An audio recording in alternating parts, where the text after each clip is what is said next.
Saudi আরব প্রবাসীদের সাথে কি হচ্ছে ভিডিওটা একটু ভালো করে দেখে যান। যারা সৌদি আরব রিয়াদে আছেন ভিডিওটা ভালো করে দেখে যাবেন, শেষ পর্যন্ত ভাইয়ের কথাগুলো শুনে যাবেন। আপনার নামটা? আমার নাম হচ্ছে সাইফুল আলী আসগর, ব্রাহ্মণবাড়িয়া সদর থানা।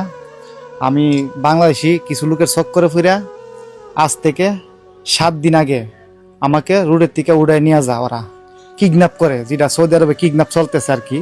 ওরা গ্রুপে পাকিস্তানি আছে, বাঙালি আছে, বাঙালির ভিতরে একজন আছে রাসেল। রাসেল বাড়ি হচ্ছে বাঞ্ছারামপুর, ঠিক আছে।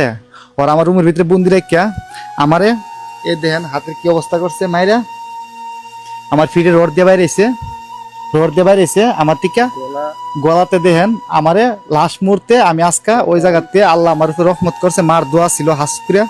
আজকে বড় একটা ছুরি কিনে আনছে আমার জবগুড়া লাগবো টেহা, আরো 5 লাখ টাকা আমি দিতাম, 6 লাখ টাকা অলরেডি আমার নিচে। তো 5 লাখ টাকা না দিলে আমার জবগুড়া লাগবে ছুরি দিয়ে আমার কপাল একটা বাড়ি দিচ্ছে, আপনারা অবশ্যই দেখতেছেন কপালটা আমার।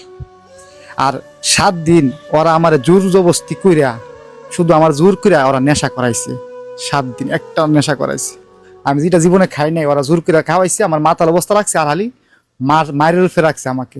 আচ্ছা, আপনি রাখছে কোন জায়গায়? আমাকে রাখছিল মালাজ,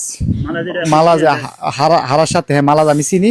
এমনকি আমি পলাই আসার কারণে ওরা আমার পিছনে আবার 2-3 গাড়ি ঘুরতেছে, আমার আবার উড়াই নিব। তো আমি বাঙালি ভাইয়ের আশ্রয়ে, আমি বাঙালি ভাইটার সুপারভাইজারের দায়িত্বে আছে, হ্যাঁ, ওই মার্কেটের ভিতরে আমি অবস্থানে আছি। তো ভাইয়া বলছে আমাকে হেল্প করবে, গাড়িটা যে মাত্র দেখবো আমি ভাইয়াকে বলবো, ভাইয়া গাড়িটা আটকে ওরা যে স্পুর আছে ওই জায়গায় নিয়ে যাবো আর কি। ওই জায়গাতে আরো বাঙালি বহুত ভাইয়ারা আটকে রাখছে, বহুত বড় বড় ব্যবসায়িকরা আটকে রাখছে, বহুত ভালো ভালো লোকের আটকে রাখছে।